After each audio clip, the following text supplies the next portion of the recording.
make another signing, and EDC talks about Lamar's third MVP and why Keaton Mitchell was let go. That and so much more on this episode of the Purple Rain Podcast.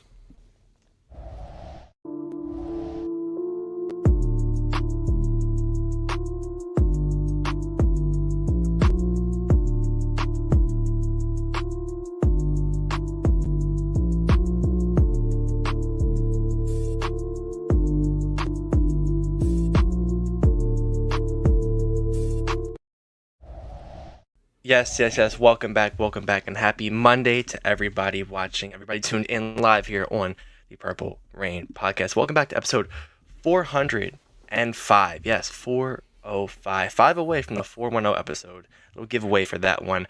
But like I said, episode 405. So let's take it through it. The Marquise Brown, Jalen Armour-Davis, Joe Flacco, and most recently, Tyler Huntley edition of the Purple Rain Podcast. Yes, Tyler Huntley wearing that number 5. Something about the quarterback wearing 5 in Baltimore. Gotta love it. Yes, you can follow us here on Instagram at the Purple Rain Podcast. That guy all the way over there on X or on Instagram at SuttonDef. Me, Instagram simply as10.broad, X simply as10, and we do have a special guest today, Mr. Bradley from the Charm City Sideline. You know where to follow them at on Instagram at the Charm City Sideline, on TikTok at Charm City Pod, and X Charm City Pod. I hope I got that right. And follow you on Instagram at Lamarszn. I hope I got that right. I hope I went 4 for 4. You got it. Welcome back again. It is the off season, dead of the off season. We got the schedule coming out on Thursday. How's everybody doing? Happy Monday. Yeah, man. Happy Monday. I'm doing pretty well. I was talking to Sutton before we went live. Like, because of the head coaching search, this is the first time we've really sort of had a quiet time in the off season because, coaching search, free agency, draft was kind of go. And now we're in May and it's going to be quiet for a little bit. Besides, the schedule release later this week, which obviously is going to be very interesting. We'll see if the Ravens get a easier start than they did last year, and we'll definitely get into that too. So, but yeah, I'm doing good. Hope you guys are doing good as well. Appreciate you for having me on once again. Absolutely, man. And thank you again for coming on. Friend of the show, Brad. We're missing Zach today, so we're getting one half of the Charm City Sideline pod. Hopefully, Zach can join us next time. I know he was a little bit busy today, so we miss you. We miss you, brother, in case you're listening back to this episode here. And we can't wait to chop it up with you on the next one. But we got some things to get into, Brad. I mean, it's been a while since we talked. And like you mentioned, we're kind of like in a lull point of the offseason, which you had to, at some point it had to happen, right? It was just nonstop, literally nonstop. Like we hadn't experienced that as Ravens fans for a very, very long time. It's normally like you mentioned before we went live, you get like a couple of weeks of just kind of nothingness right before free agency. But because we had the coaching hire, the search and everything like that, we've just kind of been on go. We've been on go mode. So, but now we come to a time where the Ravens have been making moves, like subtle moves here and there. There was a thing about, of course, the draft. Of course, the draft, there's that. But there was a thing about Calais Campbell coming back, John Simpson returning to be a Raven, things like that. So they've been kind of making a couple of moves here and there. But let's talk about the most recent one, the one that they made earlier today. And I really want to get you guys' take on this because the Ravens signed a veteran defensive back. And his name is K'Von Wallace, right? Let's read through a little bit of this article here so we can get kind of an idea of Mr. K'Von Wallace's story. By the way, he's a safety, veteran safety. So already start thinking about where he would get plugged in that safety room. Anyways, the Ravens have signed safety veteran K'Von Wallace, adding more depth to their defensive backfield. Wallace is a 6-year NFL vet who was with the Texans in 2025, appearing in 3 games with 9 tackles. A former 4th-round pick by the Eagles, Wallace has appeared in 74 career games with 20 starts, 177 tackles, and 1 interception.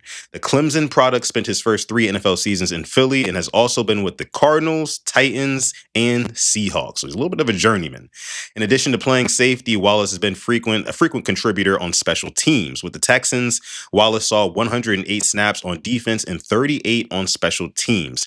Now, here's the interesting part. So listen up, guys. Baltimore may deploy 3 safeties frequently under head coach Jesse Minter. It's not a maybe. It's a definite thing, by the way. With Kyle Hamilton, Malachi Starks, and Jalen Hawkins leading the group, Wallace will likely compete with second-year player Keandre Jackson and others for the number 4 safety role. The Ravens didn't use any of their 11 draft picks on a safety. So, gentlemen, I want to toss this to you guys. We'll start with you, Brad. When you got this news that the Ravens signed a veteran DB, what was your knee-jerk reaction to it? Where do you think he fits on this roster? And, well, honestly, do you even think he makes the team? My initial reaction was they didn't draft a safety, and I was kind of expecting them to draft a safety on day 3, like even as high as the 4th round. But I feel like this is sort of them filling in that spot after not getting one in the draft. Obviously wasn't a need. You don't need a starting safety. But right now, Keandre Jackson, or, as of yesterday, Keandre Jackson was kind of the only guy competing for a back-end roster spot in that room. And I think they wanted to add some more competition. As you mentioned last year, Kayvon Wallace, 38 snaps on special teams in just 3 games. So he has that experience there. And I think it's possible that they keep 5 safeties because, as we know this year, there's no fullback anymore. There's no Pat Ricard. So they're going to be able to keep one more guy somewhere that they haven't the past couple of years. And with Kyle Hamilton probably playing in the box most of the time, that Derwin James role, I could see them sort of just like abiding by their safeties are Starks, Hawkins, Jackson, and Wallace, and Hamilton is kind of just like a nickel player. So I could see them keeping 5 safeties, but my initial reaction was this is probably competing with Keandre Jackson for a roster spot. Yeah, Alex? Yeah, I actually was able to go through and watch the highlights that he did have, was able to get them all, and he was playing kind of in a cornerback position, I'd say, but he has the versatility to be a safety as well. To say if he makes the team, I'm not completely sure, because last year we saw Ruben Lowry make the team. I think Sanusi Kane made the team as well. So if we're talking from a strictly experience standpoint, this is an upgrade. And we think about, we lost our Darius Washington. Even last year, we were rolling out 3 safeties. Our Darius Washington, Kyle Hamilton, Malachi Starks, you had Alohi Gilman as well. So there's 4 right there. So now you have your 3 with Hawkins, Hamilton, and Starks. Definitely could make the team, but right now it's strictly for me a depth piece. And then minicamp-wise, a camp body, and for preseason. Because I don't expect Hamilton to line up in the preseason, and nor do I expect Jalen Hawkins to play in the preseason. So you do need somebody, you need a body there to play in that back-end role for those 3 games. I know most people hate him, but you still need players out there. So I definitely could see him, maybe making an impact in the preseason. Yeah, agreed. Real quick, shout out to everybody watching right now in the live chat. Please be sure to leave a like on this video and subscribe to the channel as well. We would appreciate that here at PRP. Again, we are joined today by Bradley from the Charm City Sideline Pod. Make sure you subscribe to the Charm City Sideline Pod. Their channel is linked in the title of this video if you're watching on YouTube. It's also linked in the description as well. So no excuses. Make sure you get over there and give them a sub, okay? And again, thank y'all so much for coming through to this episode of the show. Now, I think I agree with Alex on this one. I think that, actually I agree with both of you guys because like you mentioned, Brad, it seems like the Ravens are trending towards utilizing Kyle Hamilton basically as like an extra linebacker, right? That's what it seems like they're going to be doing. So yeah, you would probably want a deeper safety room since he's not really going to be taking on true safety responsibilities, So it does make sense from that standpoint. I get it. But I also feel what Alex is saying because he's saying like it's just a depth piece. They do still have viable options outside of him. Like you guys mentioned, Starks, Hawkins, Keandre Jackson, who I think definitely deserves another shot. We'll see what he does in preseason and in training camp and things like that, how he looks. But no, it doesn't hurt to have depth. But this guy, I might be hard pressed that he makes the team if, there's some other positions of importance that the Ravens need to kind of, have more depth at those spots as well. Even though DB is one where the Ravens historically have tried to load up, but we'll see. We'll have to see. But again, he is a little bit of a journeyman. You get some veteran, kind of savvy there, but just not really a huge impact player. But what can you expect? You're not really expecting that. Real quick, we do have a super chat donation. This one's coming from DWAS. Appreciate you, DWAS, making it rain here on this episode 405 of the Purple Rain podcast. As Ravens need Jose Moreno at defensive coordinator, PTB def. This is the most classic DWAS ever. He was the most legendary defensive coach in soccer. Park the bus is putting 11 men behind the ball. Very defensive. I see what you're doing, DWAS. You're not funny. I see it. I see right through it. Shout out to you, DWAS, again. Thank you for making it rain. By the way, about 80 people watching live right now. Shout out to you guys again. But yeah, you guys got anything else on veteran defensive back Kayvon Wallace and what this might mean? I feel like just one more thing is this could very well be a situation where they're signing someone. Let's see if he maybe makes the team. But if he's unsigned in May, they could be trying to get him on the practice squad. And if they do have a couple injuries during the season, this is a veteran guy that probably could play decent if he has to in the regular season. So I feel like that is probably the thought process. That's fair. That's definitely fair. Yeah. And I guess to add on as well, we don't know what the special teams look like either this year with Jesse Minter. I know they said he had 38 snaps. I think he played that. But we also saw Teddy Buchanan, arguably, I think, the linebacker that played the best last year, as a gunner and tear his ACL. So maybe they see him as possibly a special teams guy, which, like you said, we have an extra spot now. Throw him on there. A little bit of safety, a little bit of special teams. Who knows? But he could make the roster strictly as the gunner. So who knows? Yeah. That's true. For sure. Shout out to my guy Sip to Tally Films, aka Coach, in the chat. What up, man? Appreciate you for coming through. Make sure y'all check out Coach's channel as well. Put out a pretty, and I got to listen to about half of it. A really good interview earlier today with Femi Ayambadejo Sr., former Raven, on Sip to Tally Films YouTube channel. Make sure you guys check that out as well. I got to finish watching it after this because I was just watching it as I was preparing for this show. But shout out to Coach again, man. Now listen, let's move on here to this whole Eric Decosta situation, right? So I think that neither of you guys were like privy to this before we hopped on this live stream, which is going to make for all the better reactions. But it's about our guy, Keaton Mitchell, right? It's about our guy, Keaton Mitchell. And some things were said from Eric Decosta that kind of surprised me here in this interview on 105.7 The Fan. Shout out to the sports radio station over there in Baltimore. But let's go ahead and take a listen, gentlemen, on what Eric Decosta said about why Keaton Mitchell is no longer a Raven. Sure. Makes a ton of sense. One question I get a ton of, and this is for like the deep if we can get past the buffer. Ravens fans, and you know how they feel about Keaton Mitchell. Can you give us any insight as to why Keaton wasn't retained? Obviously, he's a fan favorite, and I'm not saying that, his skill set is seamless with every offense. But can you give any thoughts on Keaton at all? Yeah, I think it comes down to the system in some respects. He was going to make over $3 million this year based on the system, which was a restricted free agency system, the tender. Again, not a real special teams guy, a talented space runner. He's not necessarily the most dynamic pass catching back, and he's not a pass protector. He's a runner. He's really, really skilled running back. But then it becomes, well, would you rather have Derek on the field or Keaton?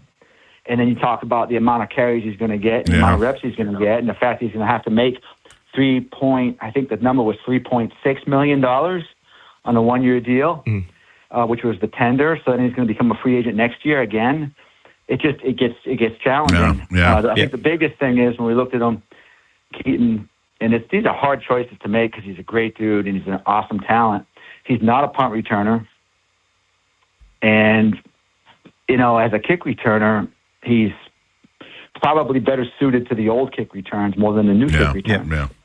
Eric. So then he's not that type of guy either. Yeah. So you guys heard it there. That is Eric Decosta speaking very candidly as to why Keaton Mitchell is no longer a Raven. Some of the things that I took from that, he's like, he was doubling down on he's not a punt returner. He's not a special teams guy. All he is just a talented running back. And I think his justification was his larger point that he was trying to make is that, hey, listen, outside of just strictly running the football, he's not a great pass catcher, things like that, not a great run blocker at all. He just doesn't do enough. Do you guys think that that's fair to say, especially considering Keaton Mitchell last year started the season on the bench? But when they finally kind of injected him into that offense, he started turning things up, right? I mean, he was averaging, I can't even tell you how many yards a carry, but it was definitely over 5, right? He was coming in and being that change of pace back that the Ravens needed at the time, right? He kind of put a spark into the offense. So do you think that, and Brad, we'll start with you, do you think that this is fair, what Eric Decosta is saying about Keaton Mitchell? It's funny because I don't really disagree with anything that he said. Yes, Keaton Mitchell doesn't really play special teams. He's not a great receiving back. He doesn't return punts, things like that. But I think he's worth $3.5 million as a pure runner of the football. I mean, you mentioned it last year. He had 59 carries, 341 yards. That's almost 6 yards a carry. That's 5.8 yards a carry, 54% rushing success rate. And I don't know.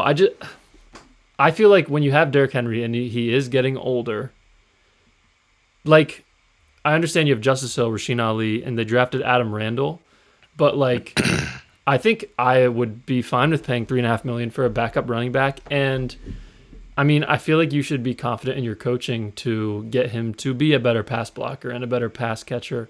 And I sort of felt like he had the ability to turn into an every down back that, I mean, we all know that play last year where the ball bounced off his hands on the screen and turned into a pick, but that was one time. He had 12 targets, 9 catches. So I think I think Eric Decosta is being a little harsh, and I probably still, even after hearing that, would probably have kept him over Justice Hill. But I'm not like mad at the decision. I just think I disagree with them a little bit. Yeah, I'm certainly not saying it's like a hill to die on for sure, because you had to trim fat somewhere. Not to call Keaton Mitchell fat, but if you talk about the things that you like the necessities on this team, you can afford to get rid of Keaton Mitchell's $3.6 million, whatever that would have been, right? Because you do have a Derrick Henry, and you do have Lamar Jackson, who also runs the ball and things, and you do have Justice Hill, who had a down year last year because of he got hurt and things like that, but. So it's like, from that standpoint, I get it, but I just think it's a little nasty from Eric Decosta to kind of say these things now that he's not even a Raven anymore. You could have just kept it PG like he normally would. Like, Keaton's a great player, but we just didn't feel like it was a current scheme fit. And we just had to, bottom line, we had to kind of cut costs where we could, because there's other guys we have to pay right now, and other guys' contracts coming down the pipeline on offense. Zay Flowers is coming up, whatever, instead of like bashing the guy's traits. You know what I mean? Alex, what did you think of all this? I do agree. I think it was a bit harsh, and I'm going to try to take, my fandom of Keaton Mitchell out of this. But to talk like that and then still have Rasheen Ali on the roster, with all due respect, it kind of is like a backwards compliment, because Rasheen Ali doesn't return the ball in punts. As a kick returner, really isn't as good. And I think with Keaton Mitchell, his last kick return damn near got us to the 50-yard line in a Week 18 must-win game. That, so to him to say that is kind of a bit harsh, like we were talking about.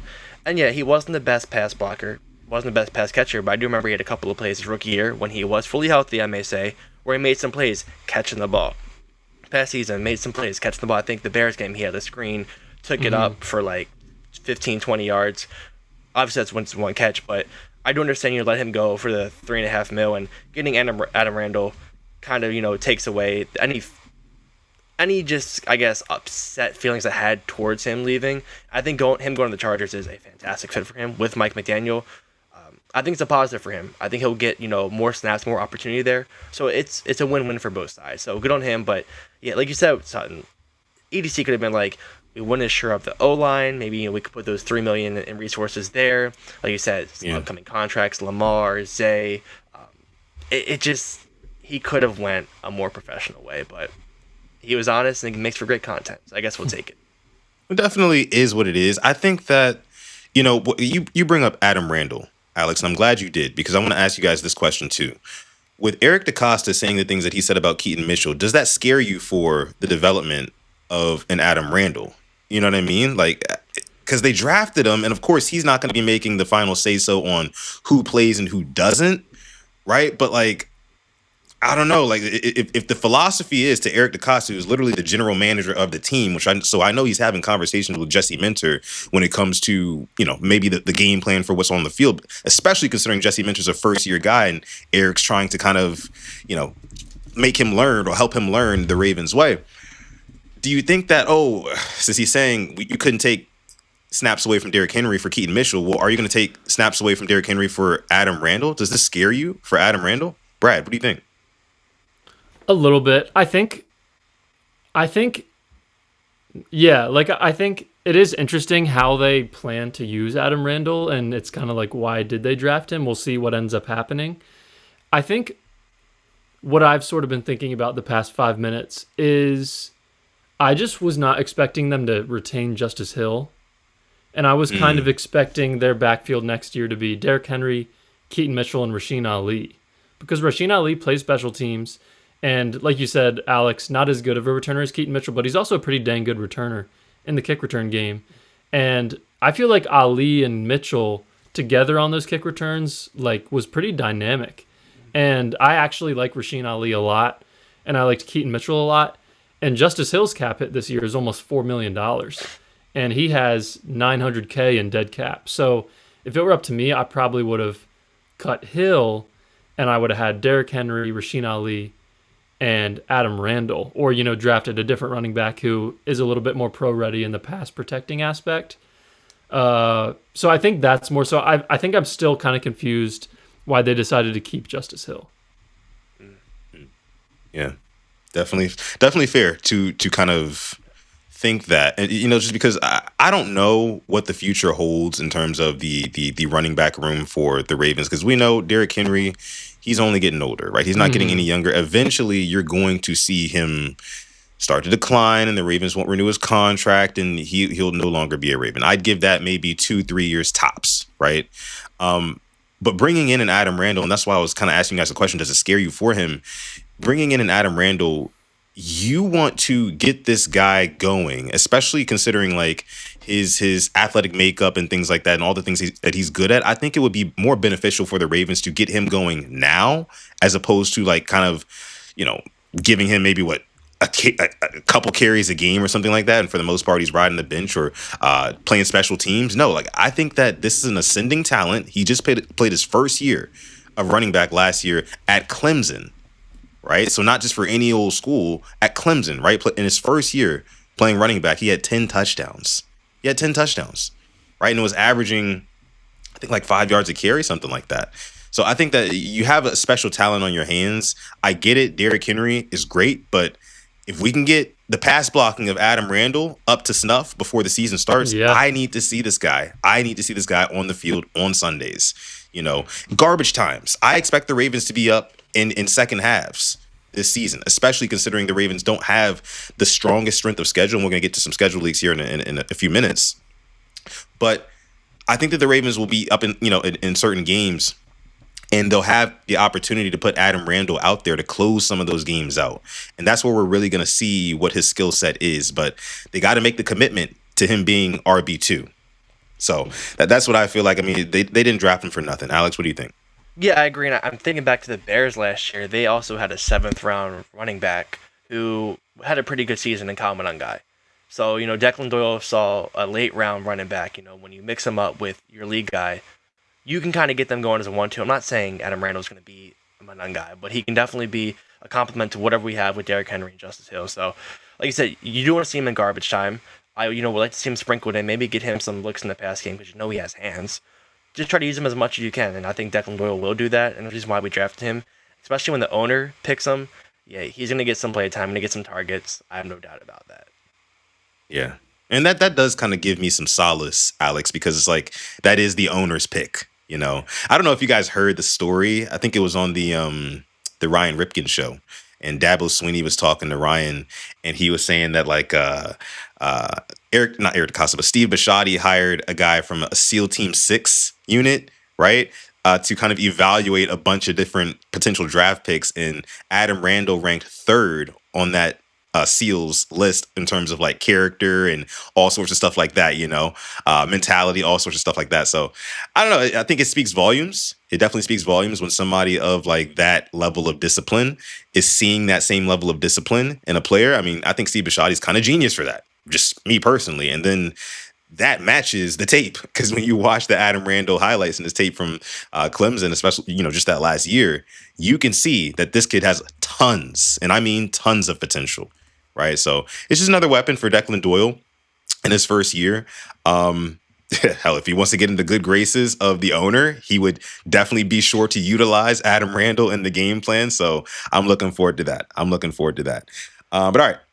Let's move right along here. Listen, guys, 142 people watching live right now. Shout out to you guys. Again, this episode 405 of the Purple Rain podcast. And we are joined today by Bradley of the Charm City Sideline Pod, another Baltimore Ravens podcast in the space. They're doing a great job over there. I was just telling Brad before we went live, their draft content this past draft season was insanely good. And I'm really excited for what they've got coming up next for the rest of this offseason. So, please be sure to click the links in the description and titles. Their channels are linked in both, and you can make sure you go give them a sub. And thanks again, Brad, for coming on. But let's move on here. So the Eric Decosta wasn't done opening up. This one's more lighthearted. This is more stuff you want to hear from your GM, right? Here he is talking about, or being asked about, and then talking about Lamar Jackson and kind of the current state, state of Lamar Jackson and status of him on the team. Hey, Eric, what's awesome is I was at at a private event for the NTL that Lamar Jackson's involved with. I got to talk to Lamar for about 5 minutes. His energy, just, mentally, physically, spiritually, emotionally, he just seems like he's locked in. He's obviously been involved in a lot of stuff. And we know how the national media likes to keep all things Lamar Jackson, at the surface. What are your thoughts in regard to, where Lamar is with the offense? And I know that you're not going to talk contract stuff in regard to details, but where is your sense, just kind of qualitatively, things with Lamar, things with the offense and his future?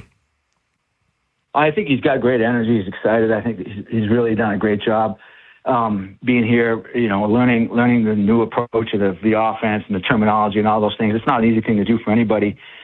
But I just think it's just a great vibe. It's not just him; it's everybody. It's Derek, it's Zay, it's the line, the D line. It's really everybody's offense. The attendance has been great. The energy has been really nice to see. The practicing, I think, there's just some different changes, the little nuances in the offense. But listen, Lamar is honestly just the most, in my opinion, the most talented player in the league. And I think he's excited, and we expect him to have a massive year this year. Very, very, I think, and that was one of the things as we interviewed coaches, what made our job, I think, really, in my mind, one of the best jobs, maybe the best job, was Lamar, and having a chance to work with him and just hearing the excitement of these coaches about Lamar and working with him is a special thing. And I appreciate that. I love Lamar as a person, as a player, everything he brings to this community. And I think that, if anybody has a chance to get their third MVP this year, it's going to be Lamar Jackson. No. All right. So you heard it there. Eric Decosta, again, something that you want to hear from your GM, saying that, hey, look, if there's anybody who can get a third MVP this year, it's Lamar Jackson. He expects him to have, and I quote his words, not mine, a huge year, which is another reason. And Brad, I want to toss it to you. Just kind of think about this for a second. The main storyline, at least mainstream storyline surrounding Lamar Jackson right now as we speak, is why has he not signed an extension with the Ravens? And I think Eric Decosta just told you, without telling you, everything you need to know as to why Lamar Jackson has not yet signed an extension.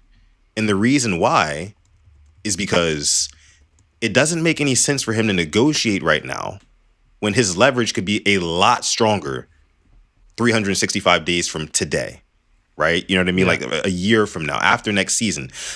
Lamar Jackson has historically always betted on himself. He didn't get here without doing that, So I think he's going to do that for another year. He's not chilling. He's not tripping off of negotiations right now. The Ravens probably want him to come to the table so they can get a deal done sooner rather than later. But if you're Lamar, you hold all the cards. You're like, oh, we just got a new head coach. Everything's fresh, and I'm going to be able to kind of reset my mindset and just have a fresh start. No, yeah, I want to make my last, how do I say, my last example of work to be after this next season. I don't want it to be after a down season like last year was. So in terms of contract negotiations, I think that's exactly why Lamar has not signed yet, because he knows he's getting ready to have a huge year. And after that huge year, his leverage is going to be way, way more in his favor.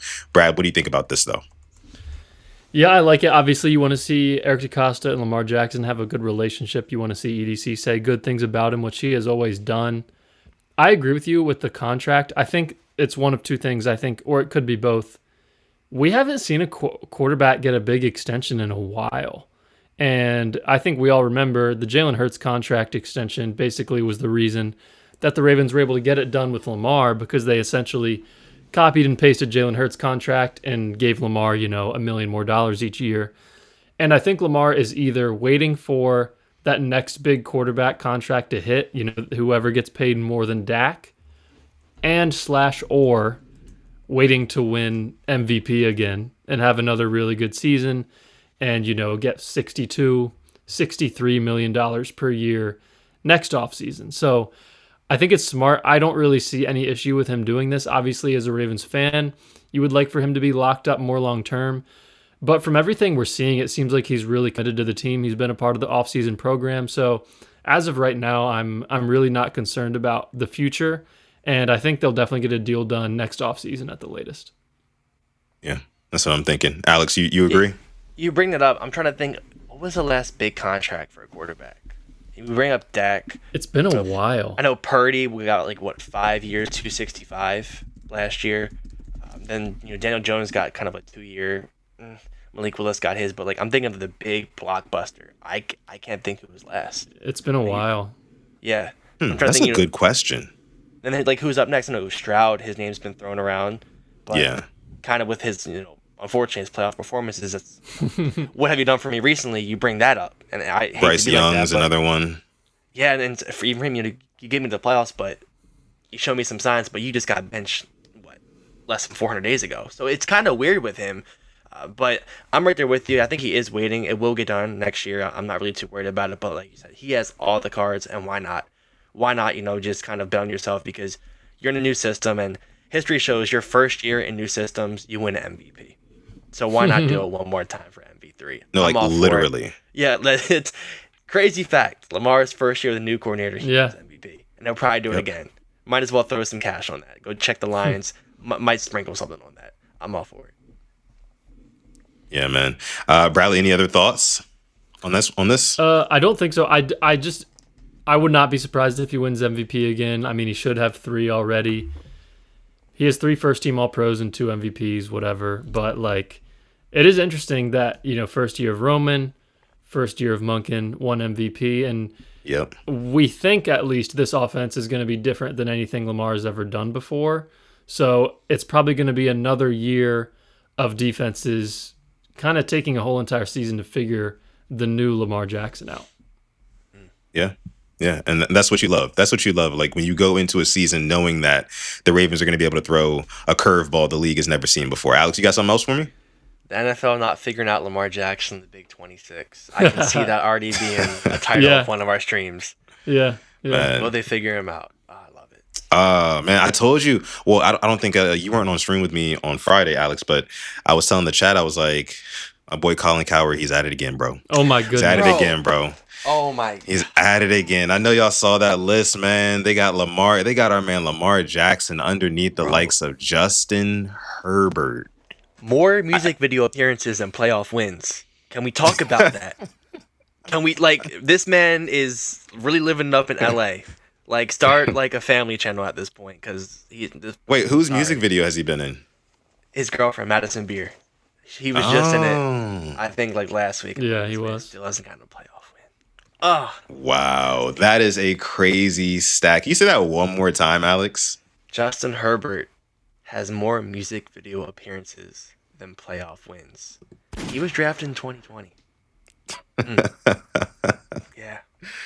Oh my gosh, because what are we talking about? Really, honestly, what do we don't have to spend a lot of time on this, but I was just taken aback because Colin Cowherd, he didn't even bother to really give a good reason as to why he's got guys like Justin Herbert above Lamar Jackson. But what it boils down to is this: when you look at it, look at these two players pound for pound and what they excel at, right? Are you telling me that? Well, let's just start here. Are you telling me that Lamar Jackson is less decorated than Justin Herbert? He has less accolades? No. Are you telling me that he's a less dynamic quarterback? No. Are you telling me that he's a less athletic quarterback than Justin Herbert? No. The only thing that you can point to and be like, that's why I like Justin Herbert more, is you can say, oh, I just like the way he throws the ball better. But to put him above Lamar Jackson, when again, like you mentioned, Brad, Lamar's got 3 All-Pros, 2 MVPs, multiple playoff wins, right? When you put him below a Justin Herbert, that means you're saying, without saying, that I think that Justin Herbert is just that much better at throwing the football, that much better, like way better, canyons better than Lamar Jackson at throwing the football, which is just not true. And I've never been able to understand that for the life of me. And the fact that, like Alex said, in the Big 26, we're still having this conversation, I don't get it. And by the way, I got smoke for the other quarterbacks on that list too. I don't know how Josh Allen got the number 1. I don't know how Joe Burrow in the Big 26 is still considered top 3 or wherever they had him. I don't understand. And then Mahomes too? Come on. Man, I sorry, got I to had the to point go where off like on a I little have to tangent. defend Mahomes at this point. Yeah. Like, it's Yeah. I'm like the guy. I hate defending them because God, they are our boogeyman.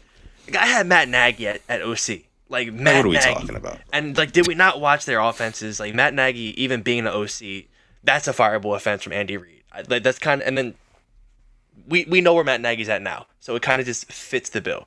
But to have Allen at 1, yeah, no. Crazy. Hey, like the same thing I said about C.J. Stroud. What have you done for me recently? Josh Allen in the playoffs, those turnovers, the fumble. I mean, Casper forced a fumble on you. Come on now, no. Yeah, bro. Right before halftime, like, excuse me, literally just 3 months ago this happened. 3-4 months ago this happened. Right? It's literally on tape. We can see it right now. 4 turnovers in a playoff loss in a playoff that does not include Lamar Jackson. In a playoff that does not include Patrick Mahomes or Joe Burrow. And you didn't even have to face off against Justin Herbert. I don't understand the excuses that are made for some of these guys out here. I don't know.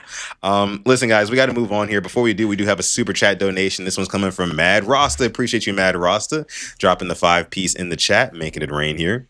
Says Lamar did not forget about the NFL collusion. Never trust when someone uses the words love or family in business. So words to the wise here from Mad Rasta. And,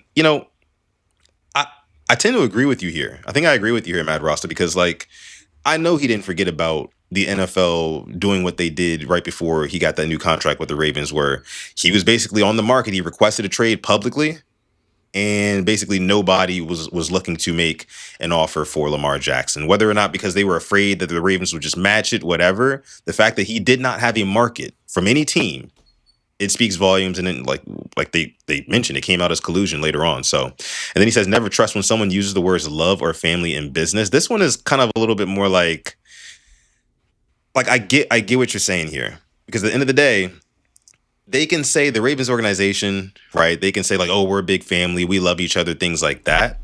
But at the end of the day, it is a business. And you also know that the higher ups, right? So Eric Decosta and the rest of the GMs in the league, they're a family too, right? And that family doesn't include the players, right? And it goes all the way up to the owners. So, it's in whoever's best interest is highest up on the ladder.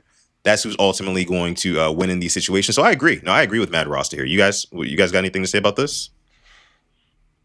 Yeah, I think I agree too.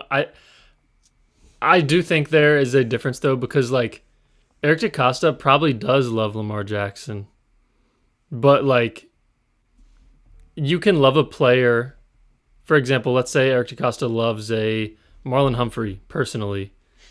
That doesn't mean he can't cut him next offseason because he loves him. Like you can still love a player after, do you think Steve Bisciotti doesn't love John Harbaugh anymore? Like he probably still does. So, I think it can go both ways. I think there's 2 sides of it. Yeah, I'm just thinking about this collusion and some of the teams that were linked with him, i.e. the Falcons. I'm just think back to some of the teams that were linked with Lamar and think where they are now and think I know what they've gone through. The Dolphins, the Falcons, I think maybe the Saints were in there. The Niners, like, it just really, it just baffles me with the whole collusion stuff. Nobody offered him a contract. Nobody.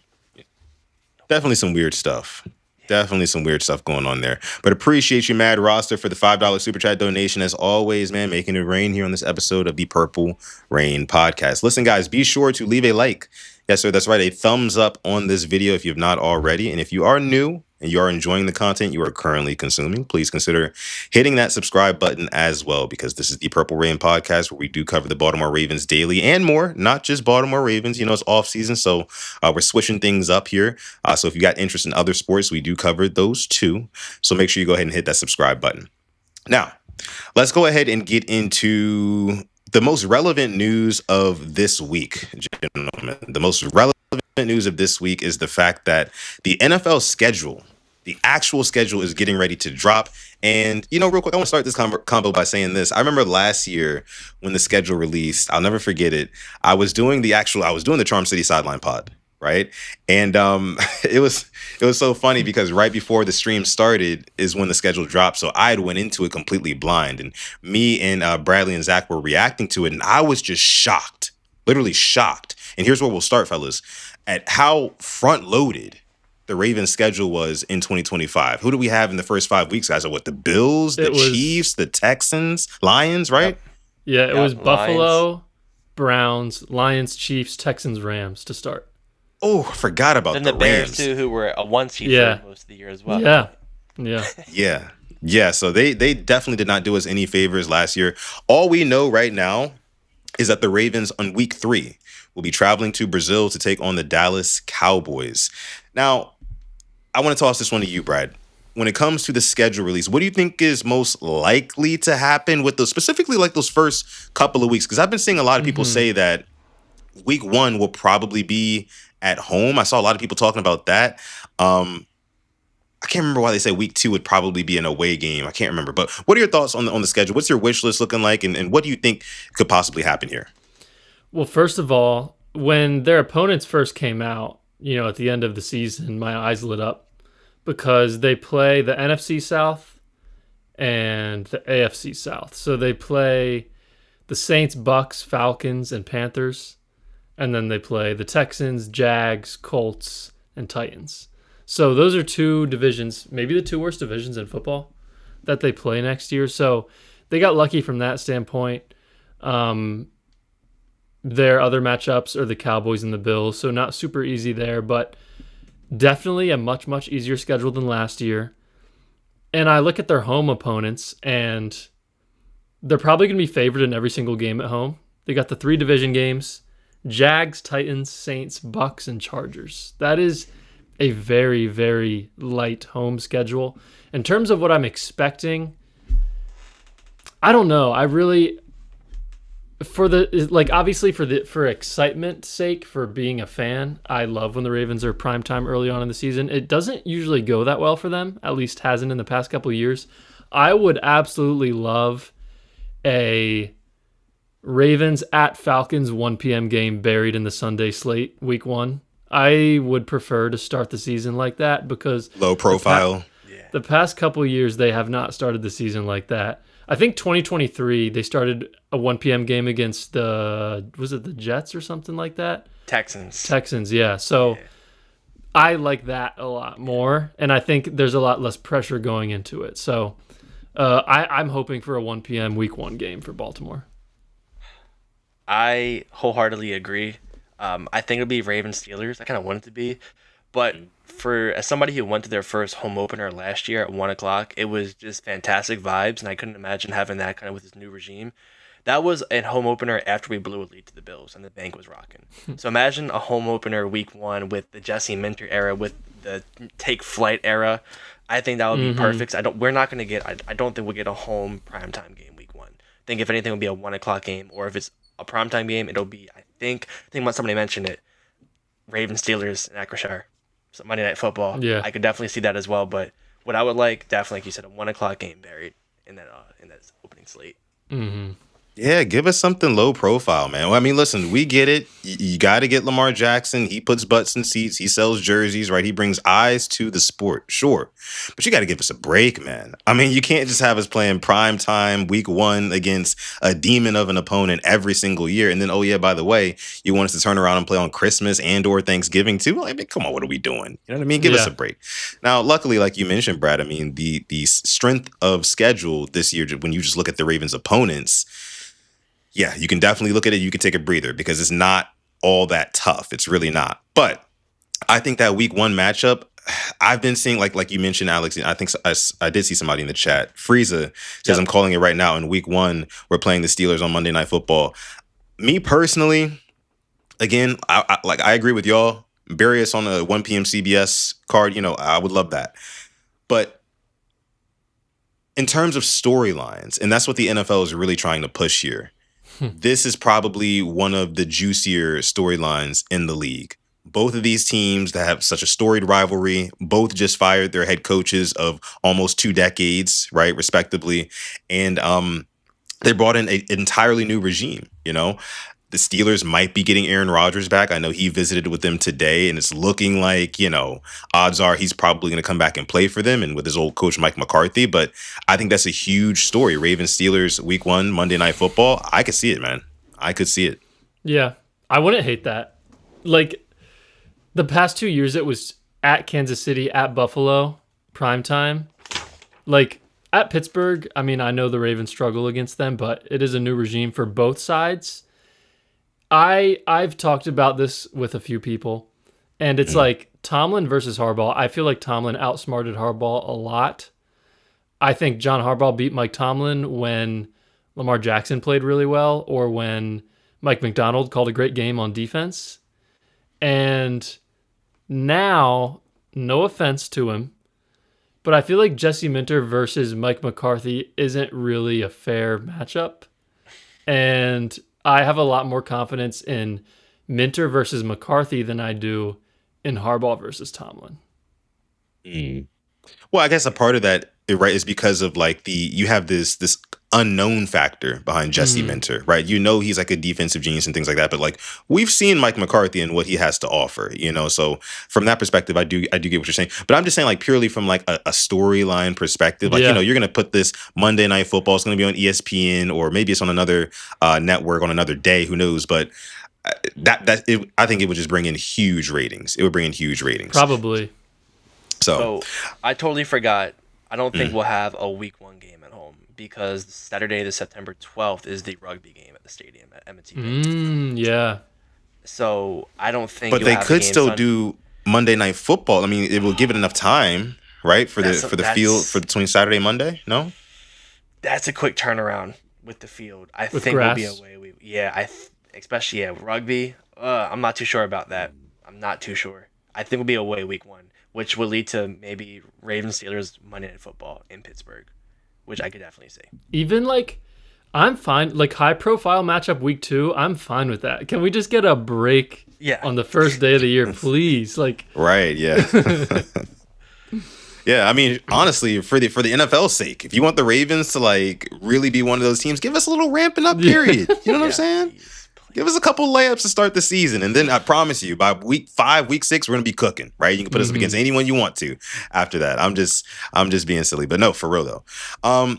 So we mentioned that week 1, but the week 2, I saw somebody saying here, and I can't necessarily verify this myself, but it says we can't play at home in week 2 either, since the Orioles play the Brewers at Camden Yards, right? And obviously those stadiums are right next to each other. So logistically, that might throw a wrench in week 2 being a home game, unless we go, of course, maybe Monday night or something like that. What do you think, Alex? And it won't be Thursday night, because it just got announced. It's the Bills and Lions week 2 Thursday night in Buffalo for the process first of game elimination at the stadium. So it won't be that. And this is how deep in the offseason we are. We are trying to predict what games will be in this. The Orioles play the Brewers Sunday, September 20th at 7:20 p.m. Would there be an issue if they played at 1? I feel like that would be fine. Yeah. No. So they could play at 1 on Sunday. Yeah. Yeah, because gates don't open for Oriole games 2 hours earlier. It's around 5. So the game should be over. Yeah. So it's probably fine. They'll probably be at home week 2. But it'll be a 1 p.m. game, probably. Hey, 1 p.m. home opener last year was a freaking blast. If you can go, you got to go. Yeah. Yeah. But Steelers, I mean, I like that shot we're calling there. Steelers in Pittsburgh, Monday Night Football for week 1 to open the season. I could totally see that. Alex, what's on your mind, man? What's on your mind? He's thinking. The Bengals, too. I'm thinking about the Bengals. I'm thinking about this beat-up defense we've been hearing about. And Lamar versus Burrow. I think the most played game in week 1 1 is the Cowboys Giants. Tied for second is Ravens Bengals at 5, which is crazy to think about how young of a franchise we are. We're up there as one of the most played Week 1 matchups, but it could be the Bengals. But I'm gonna just stick with the Steelers, like you said, storyline. I'm thinking like WWE. What would they do? Ravens Steelers. Yeah, for sure. Let me see here. Tila says in the chat, Sutton, you got to come to a home game. I do. I definitely do got to get back to Baltimore into a home game this year. I'm definitely going to the game out in Houston, which, by the way, Mad Roster brings up. Ravens need to smash the Texans. Yes, we do.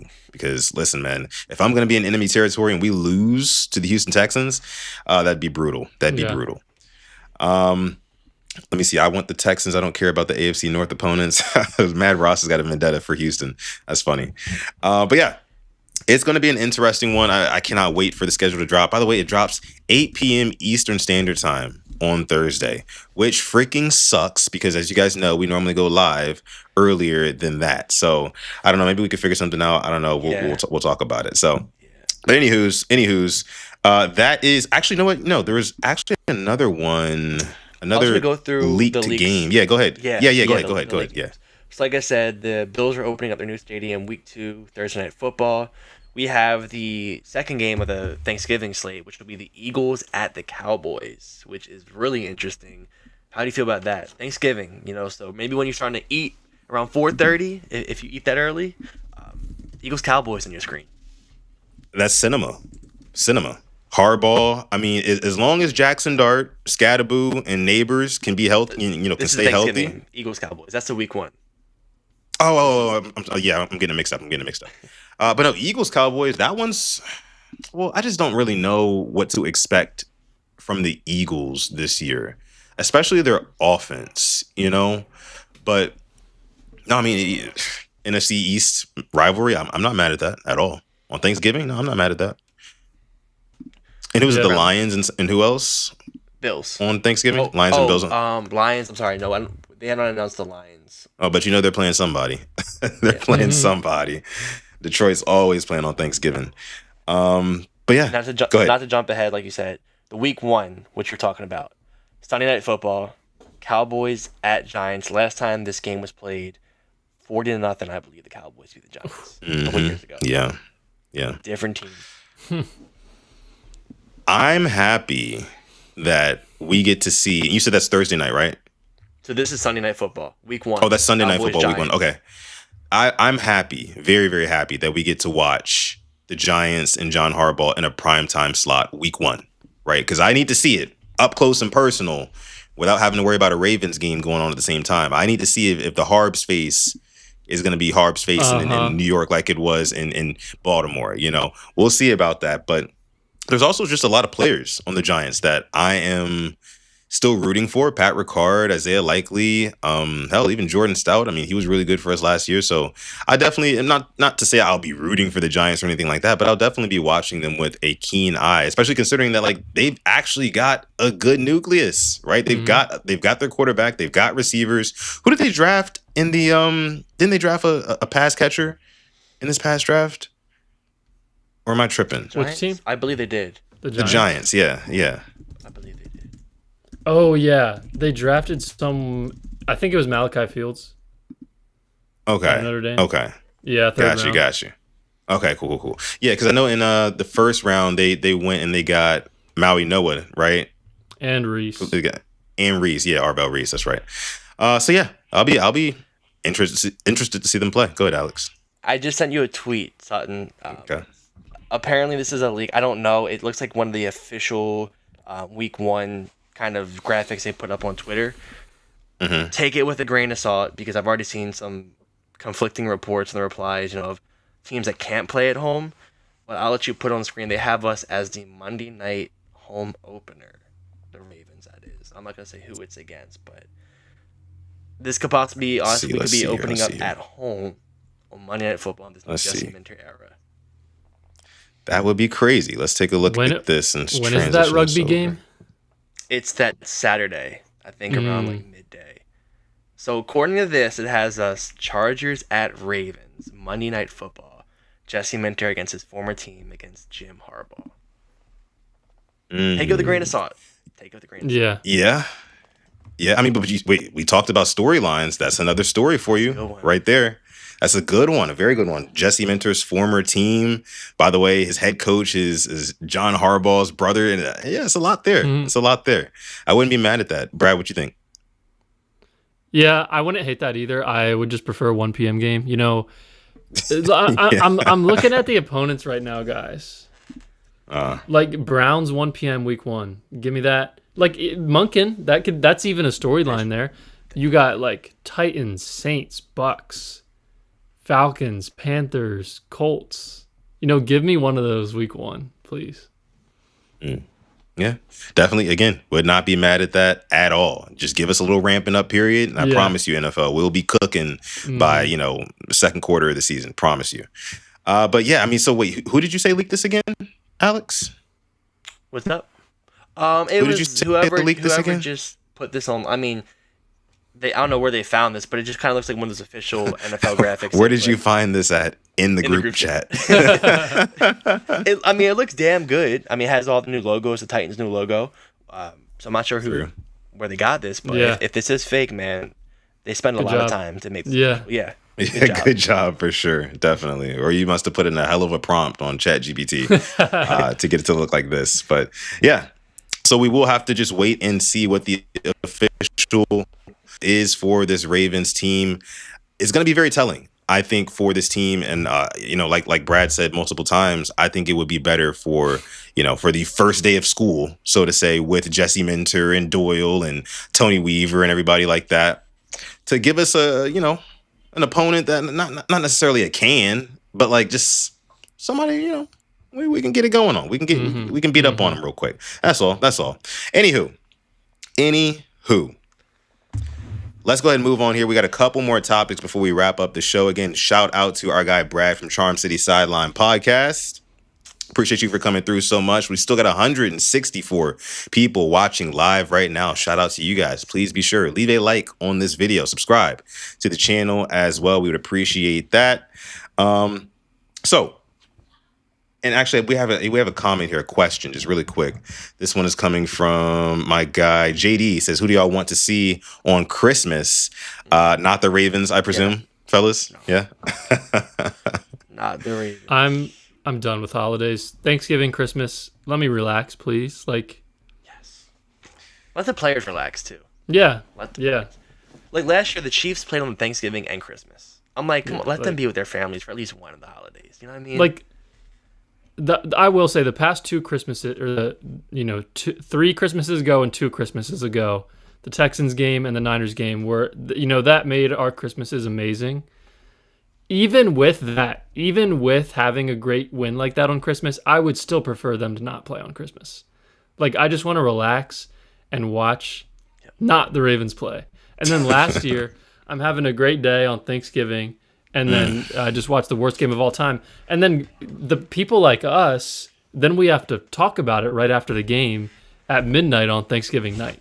So, bro, it's rough. I left Thanksgiving early to go to that game. I left early. I'm like, guys, I got to go home. Got to go put on my 15 layers. It was cold that night, of course. Want to get my gravy boat, which, by the way, I never got because it was sold out by the time I got there. And I go and watch us get our ass whooped on primetime. I have a Bengals fan behind me ruining my Thanksgiving. Like, I just should have stayed home. But yes, and then you have to get home and talk about it as well. Yeah. Yeah, it's rough, man. It can get rough. So, yeah, if you're listening, NFL, please leave the Ravens alone on holidays. And again, like Brad said, I'm going to keep reiterating, give us a sweet opponent on week 1. Please. Anywho. All right, thank y'all again for the questions, all of the interaction in the chat. It does not go unnoticed. We do see you guys in there. We appreciate all of you guys for coming through to this episode 405 of PRP. Now, moving on. So here's something that me and Alex have kind of talked about for multiple episodes here in this offseason. Stefon Diggs apparently wants to be a Raven, right? And by wants to be a Raven, we've just been kind of seeing him kind of flirting with players on the Ravens. One most notably, Jalen Hawkins. Jalen Hawkins mentioned Stefon Diggs in an Instagram comment and said, "Hey, come to Be More," right? Which is cringe already if you're from Baltimore. Nobody says Be More. But, Jalen Hawkins isn't. So neither here nor there. Anywho, Anywho, I don't know why, for the life of me, because I've seen Ravens fans talk about how, the Ravens, Stefon Diggs would really help them out. Imagine Zay and Diggs, and, Diggs just had a 1,000-yard season and things like that. He's not washed, brother. And I'm like, listen, man. Like my guy Alex said, maybe about a week ago on this very channel, when I'm looking at Zay Flowers and I'm looking at Rashad Bateman, y'all are the vets now. No longer do the Ravens have to, or should they feel like they have to, go out and get some washed or almost washed veteran wide receiver every single year just to kind of bring this wide receiver room together. The only one that I wouldn't have a problem with if they went and got this offseason would be D-Hop at this point. Because you can get D-Hop for super cheap. He's already been with the organization. Lamar already trusts him. There's continuity there already. And D-Hop has said that he would not mind coming back. In fact, he wants to be a Raven. He loves playing with Lamar Jackson. So what do you guys think about, Brad? I want to toss to you. Stefon Diggs, would you like him to be a Raven or not, and why? So it's kind of funny because when the Ravens initially traded for Max Crosby, I think like all Ravens fans right away, I'm like, holy crap, like this is so exciting. I was like running around my house. And then like 30 minutes later, you're like, is this a good move? Like, you're like, should we have really given up 2 firsts for a guy who, and I'm like, he tore his meniscus. I'm like, is he good? And then where I'm going with that is like, if the Ravens were to sign Stefon Diggs tomorrow morning, I think a lot of Ravens fans would be excited. Obviously, it would depend on the money. But I think a week later, after he's already doing something on social media, you'd be like, maybe this wasn't the best decision to put this guy into a new regime. And also, like, you drafted Surratt and Lane, like, for a reason. So I think we should finally, for the first time in franchise history, let a young receiver that was not a first-round pick be involved as a rookie. And if you add another veteran into that room, Surratt and Lane are not going to be seen in their rookie years. So I think Diggs as a player is still really good. He had a lot of games in New England last year that like surprised me. He on the field, in my opinion, is like a very, very aware player. He always knows where he's at. It feels like he usually almost always makes the right decision with the ball in his hands and things like that. So from that sense, I think I would like the move, but everything combined, let's just stay away from that. You say it makes the right decision. That's why I left. It definitely on the field makes the right decision. Not sure about off the field, no. But it's funny that that we're kind of turning our noses up here to a 1,000-yard receiver last year. You know what I mean? Like, imagine saying that a couple of years ago. I know. And you're saying no to Stefon Diggs, who just had 1,000 yards. Coming off of a serious I word like that's. But yeah, I am, and I kind of watched back, and I was impressed. I think he has more juice in the tank, but yeah. Is the juice worth the squeeze? It's not worth the squeeze. Here's why.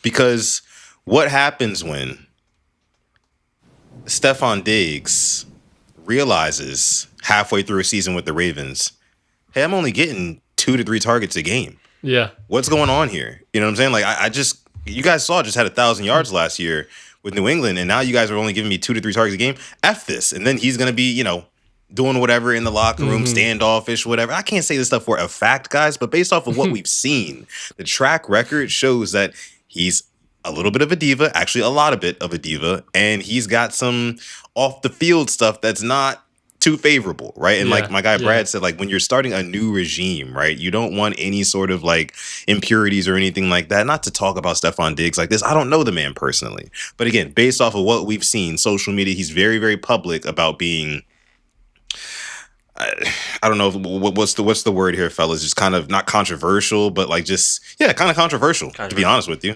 sure, right? So stuff, come on, and having a public relationship and kind of how that went down, controversial, right?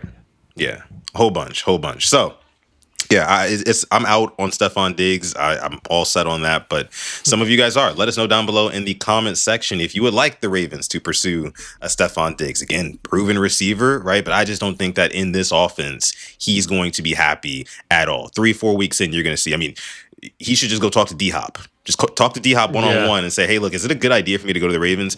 Oh, you're going to want the ball, right? Yeah, I'm a wide receiver 1, right? Yeah, probably not the place you want to go. Derrick Henry, Lamar Jackson, that's their system. Everything else is predicated off of that. If your name is not Zay Flowers, good luck getting targets, basically.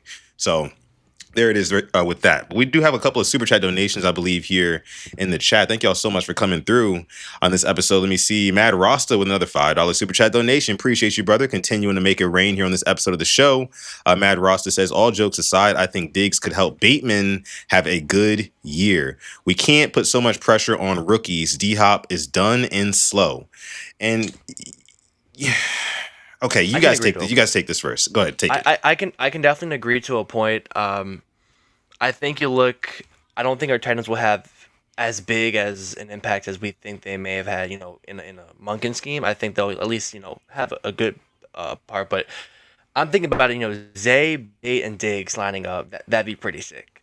Now, would it work for how long of the season? Like you said, it could be week 9 and Stefon Diggs is on 20 catches for 200 yards and 3 touchdowns. Mm-hmm. You think he's going to want that after you were the number 1 guy in New England?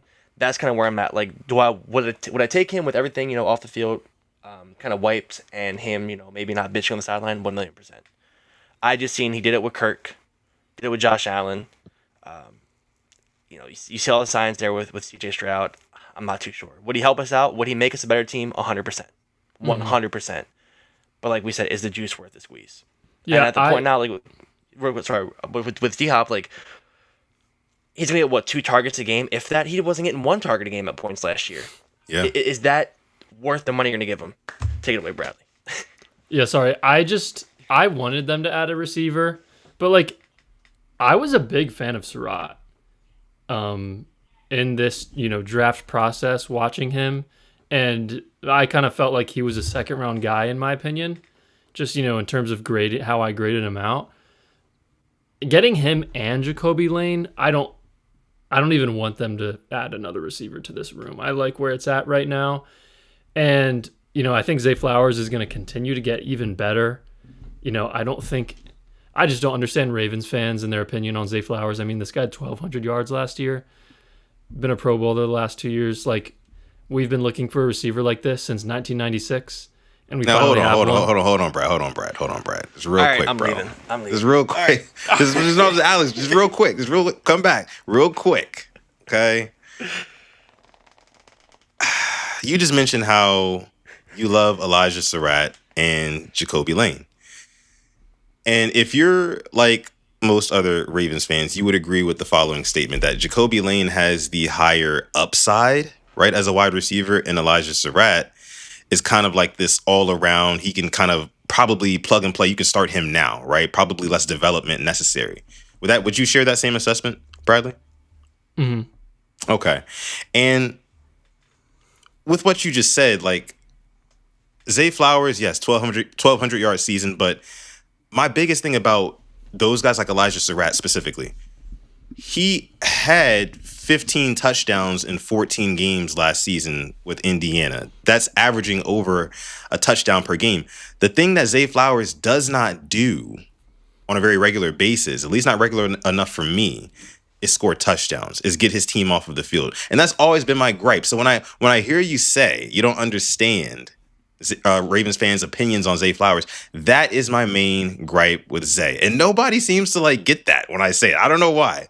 But like, that's my main thing about Zay. It's like, I need touchdowns. He doesn't give that to me. He's not a red zone threat. You know what I mean? Like, even on the plays where he has potential to just like run straight and run past guys and get a touchdown, he's cutting back, things like that. So I think that Zay Flowers, again, and I've said this a bunch of times, I think he's a very, very, very high-end wide receiver 2. Right? Or like a 1B wide receiver. I think Surratt is going to be the next wide receiver 1 in Baltimore. That's just me. But that, again, that's just my opinion on Zay Flowers in the wide receiver room. Okay, so on Zay, he had the 6th most receiving yards in the NFL last year among wide receivers. And I understand, he had 5 touchdowns last year, but like, he didn't have 2. And like, I think he had that one taken away on Thanksgiving, the bomb. that Lamar threw to him. So like that would be 6, and then he's like one. You know, I understand you could go on forever about that, but like I guess Sutton, I don't think you and I disagree as much as I'm talking about the Ravens fans on Twitter that spend all day and all season hating on Zay Flowers when we have not drafted a good receiver in franchise history, and we finally have. I mean, he has over 2,300 yards the last 2 years combined, and like I don't think anyone was expecting the Ravens to do that anytime soon with a receiver that they drafted, and I just think people need to appreciate him more. I think you appreciate Zay Flowers enough. I'm talking to like a lot of the people on Twitter that like seem to think he is just not a very good player for some reason. Yeah. I mean, he's definitely, he can be frustrating to watch sometimes, I'll say. Yeah. But I understand, though, pound for pound, like, yes, he is the best wide receiver the Ravens have ever drafted. I'm not even debating that, and I think that he's only going to get better. But as it stands right now, we just don't really have anybody who can consistently complement Zay Flowers. I thought that it was going to be Rashad Bateman, but it really didn't seem like Rashad Bateman was a part of the game plan as much. Go ahead. I agree with you with Surratt. Like we see this with the tight ends. Like the second tight end the Ravens draft is always better than the first one. And I would not be shocked if Surratt is like an 800-yard receiver in like year 2. Like I'm almost kind of like, I guess I shouldn't say I'm expecting that to happen, but I feel like he could work really well with Lamar. And if Bateman can't stay healthy this year, he's probably going to be taking his spot. I can see that. I mean, you have an out of his contract, I believe, next year. Yeah. I think with Surratt, too, he played in the biggest of games. Yeah, and played very well. That's my thing. We're not drafting some guy from a smaller school, a guy like Prochet from SMU. We're not drafting a second or a third option. Like, he's a damn good receiver. He had, 2 touchdowns, I think, in the Rose Bowl, I want to say, I believe. And then he had 1 in the Rose Bowl, 2 in the Peach Bowl. It's not like the guy went ghost in the college football playoffs. He stepped up. You said, 15 touchdowns in 14 games. Guy can get in the end zone. And we need a red zone target besides just going to Derrick Henry. Derrick Henry scoring touchdowns. But what happens when they stack the line? You need to go through the air. And he could be that guy. So I think you're right there. As much as I'm a big Jacoby Lane guy, like if I'm taking the blinders off, I think Surratt will be more productive. 100%. Mm-hmm. Yeah, and we have another super chat donation here from CJ Later 410. Appreciate you, CJ Later. Says, get D-Hop to help raise up the rookies. That would be a great role for him. Totally agree here. Because D-Hop, and even just kind of the way that he talked, he was doing an interview earlier this offseason, and he talked about the Ravens receivers, and he spoke very highly of them. You can tell he's got like a personal relationship with, all those guys, or if not most of those guys. So again, I think from a continuity standpoint, it would make a lot of sense. And from a financial standpoint, it would make a lot of sense to bring in D-Hop to, if anything, coach up a Jacoby Lane or an Elijah Surratt, right? Because who better to learn from in that room? Respectfully, again, Zay, I don't think that he is, again, he's a vet and so is Bate, but like they don't really, D-Hop would just be so much better at that job. This is kind of like the same thing with like Calais Campbell coming in, right? And the leadership he's going to be able to provide for other guys on that defensive line like Zion Young and, the other guys who are going to be beside him too. Mike Green, Aeneas Peebles, guys like that, So I can't wait for it. Yeah, go ahead. You see what he did with Madubuike. I think he was probably one of Madubuike's biggest fans when we drafted him in 2020. You saw him on the mic'd up 2020, 2021, 22. Always hyping him up. Surprise, surprise, he breaks out 23. Having a guy like Calais, coach you up and kind of pump your head up, it doesn't hurt you at all. So I can definitely see, that veteran impact, what it could really do for guys like that. Mm-hmm. Mm-hmm. Yeah, for sure. So hopefully the Ravens do bring in D-Hop. Hopefully, there's a couple moves that they bring. I mean, I said D-Hop. I said, who did I say? Glasgow, right? Yep. And then I also said Jadeveon Clowney, if they could swing it, Yep. Now, I understand that the effective cap space that the Ravens will have going forward for the rest of this offseason is not nearly as much as we think it is. I think that after all like future moves and things like that the Ravens are going to have to get done, the Ravens are only working with I think like 4 million, somewhere in that ballpark. So, maybe we're not able to land all those guys. Well, obviously we won't be able to, but if you can get one, right, then I'm good. I'm good with that.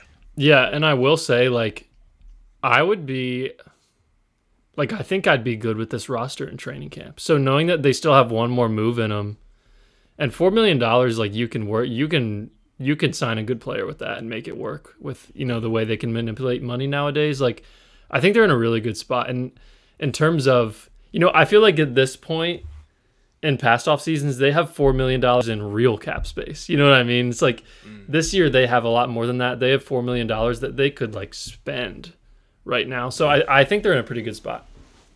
Yeah, for sure. Yes, I think that was all the topics we had for this evening, this episode of the show. You got something else for us? I got one. Okay. Mainly for you, Sutton, because you were so graciously nice enough to ask me about my love and passion in my Arsenal Football Club.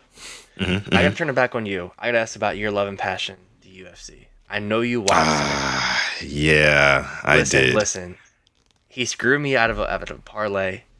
I don't think he did enough to win the title. That's me. I'm a casual. I didn't see it. I really didn't see it, and I've kind of learned is like if you're fighting for a title, you got to do, a little bit more to win that title on a decision.